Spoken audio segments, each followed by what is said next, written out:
Thank you very much, Mr. Speaker. Thank you, and it is always an honour to be able to stand and debate the issues that are so important to Canadians.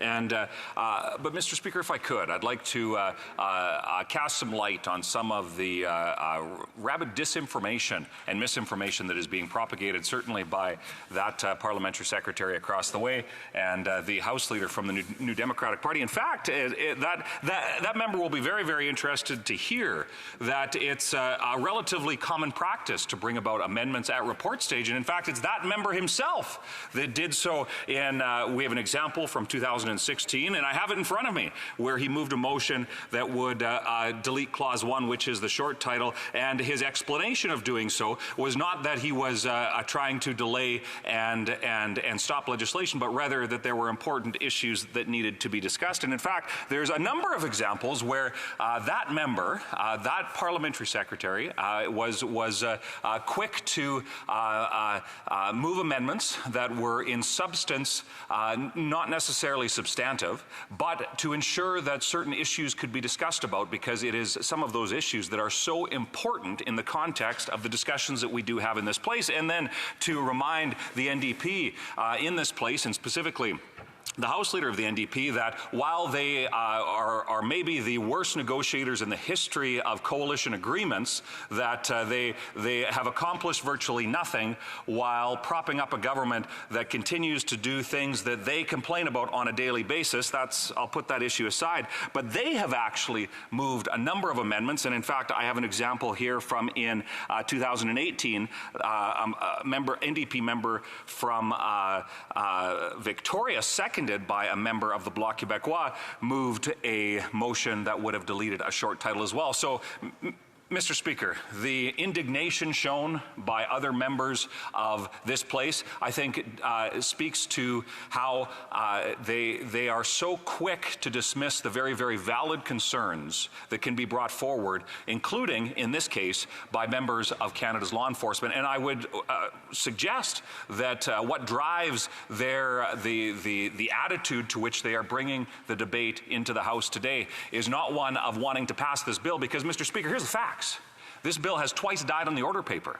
And it is that government, it is the government that controls the legislative agenda. Yet this bill has twice died on the order paper, and yet they say somehow it is a priority when we are now in the third year of this Parliament, and yet here it is today. So they may want to not talk about it, they may not put a priority on it, but excuse me, Mr. Speaker, if I, along with my Conservative colleagues, when we have the opportunity to discuss important issues on a bill that we will be supporting, we will take the opportunity to do our job.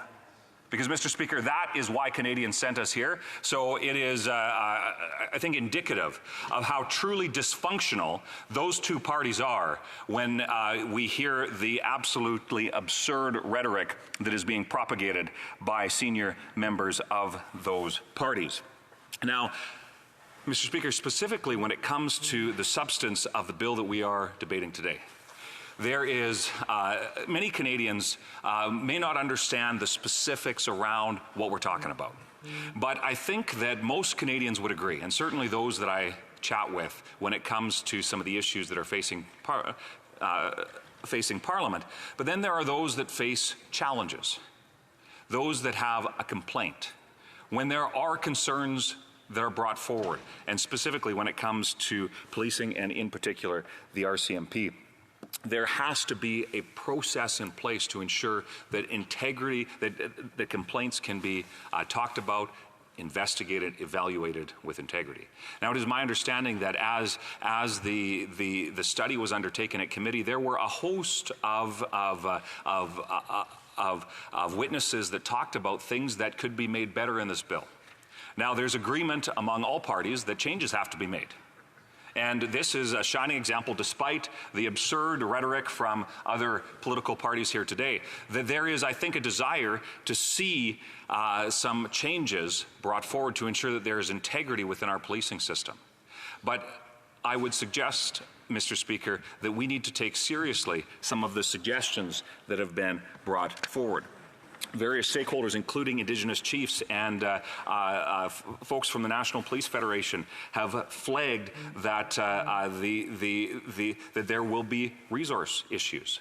There are some suggestions that if we do not have a truly independent process, there will be some hesitation amongst whether that is those who come from civilian complaints or those within the RCMP, to make sure that there is that true and needed independence. Because if it is within the command structure, Mr. Speaker, you can see how I'm sure that there would be some hesitation about how, if a complaint was brought forward, that might be treated. And Mr. Speaker, I would, again, it's indicative, I think, that the other two parties in this place are concerned that we're talking about this, yet they say it's a priority.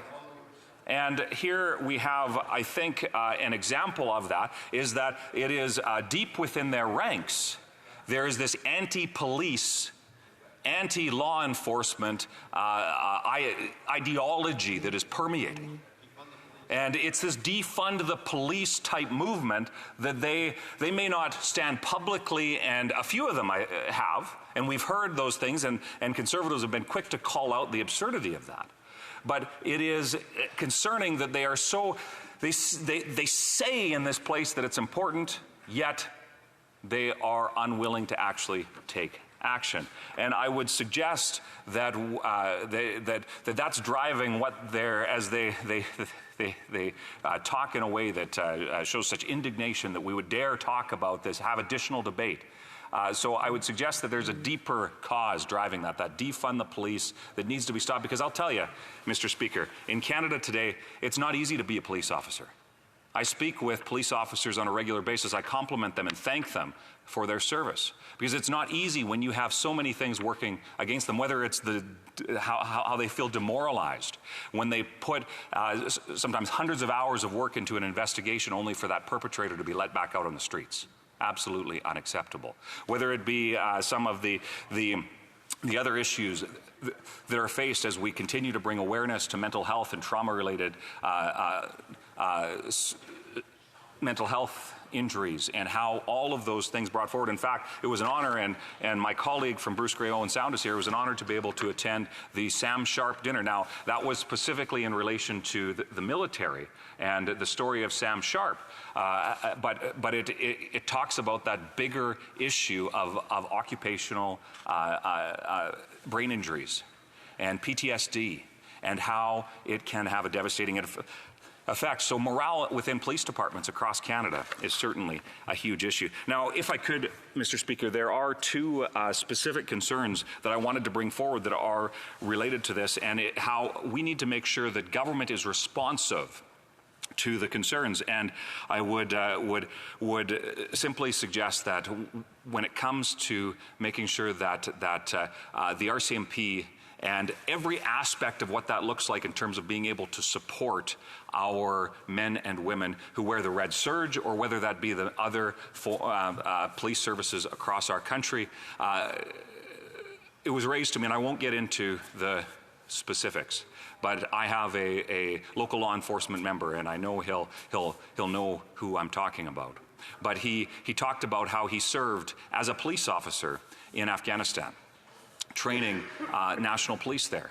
And he highlighted to me recently how, even though he suffered occupational stress injuries as a result of that service, and was there partnered with the RCMP, because he wasn't a current serving member of the RCMP at that time, Mr. Speaker, he is not qualified to receive the supports that RCMP members would receive, and therefore he has had to bear the brunt, and has been successful and is a community leader today, but has had to bear the brunt of being able to make sure that he fights for those supports himself. And as he shared his story with me, of which I greatly appreciated, hearing how he was fighting. And I know my time is running very, very short, Mr. Speaker, but I would simply say as well, there's so much work that needs to be done, whether it's support for our police services, municipal all the way up to the RCMP, whether it's law and justice reform, whether it be support for our veterans and our military. There is a lot that could be talked about, but Mr. Speaker, it's a worthy thing that we are talking about and something that we should continue to talk about. And I find it very, very disappointing that the Liberals and their partners in the NDP would be so quick to dismiss a chance to raise these important issues. Thank you.